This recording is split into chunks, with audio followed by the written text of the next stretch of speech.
my name is Mihir Sheth, and I'm a combat design lead on God of War Ragnarök at Santa Monica Studio. I am Jason McDonald. I'm the design director of God of War Ragnarök. So with God of War Ragnarök, we really expanded all of the options that players can have in playing the game. There's multiple ways to map inputs in the controller, ways to use the touchpad swipe. We really want to cater to the widest audience possible because we know that players play their games differently, and the DualSense Edge controller adds to that.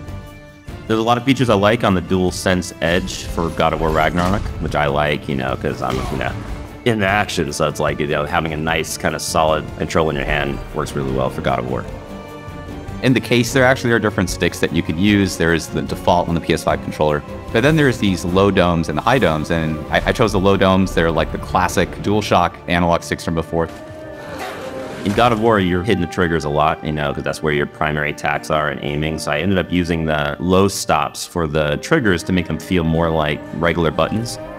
With the adjustable trigger stops, the R2 button, we use it as kind of a heavy attack button in the game.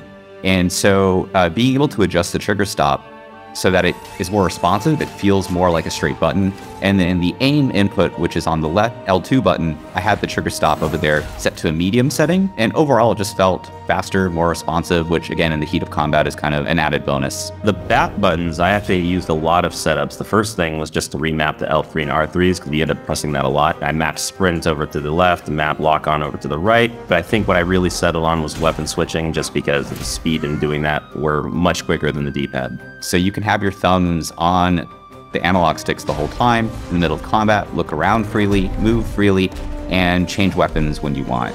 And I think finding the right fit for you and being able to map them to buttons in the heat of combat makes certain actions a lot easier. Setting up the controller was fantastic. It's really fast just using the function buttons to immediately go into in-game UI. There's kind of a guided tutorial that kind of walks you through the settings that you need to do. So it allowed me to kind of just make a lot of changes, go back to the game, test them, then go right back into the menu. Pretty seamless, really quick. And then it led me into changing the stick sensitivity. And in God of War Ragnarök, you want to move the character fairly quickly, especially in the middle of combat. So the left analog stick, I set that to the quick setting. And I did the inverse of that on the right analog stick, which is used for camera movement, right? So you're using that for looking around and for aiming. Because how easy it was to switch the profiles, I actually ended up making a bunch of them. There's a function button on the controller, and being able to kind of hot swap the profiles to say, hey, in this game, the back buttons are the weapon switches, but in this other game, they could be the, throw a grenade or reload.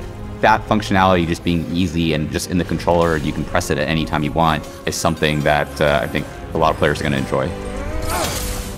There's actually a neat feature with the trigger dead zones. What that means is that you can control when the input is registered on how you press the triggers over here. So I actually increased the default setting so the triggers would not respond until I press the button past a certain amount. By just adding a little bit of that dead zone in there, I wasn't getting any accidental trigger presses. And using that along with the trigger stop meant that, just overall the triggers felt more like responsive buttons.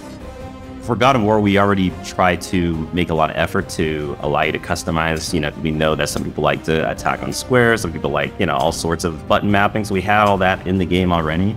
And the DualSense Edge just kind of lets you take that to another level. Having the back buttons, having the trigger stops, having more ways to kind of customize your own play experience, being able to tweak the way that the analog sticks move.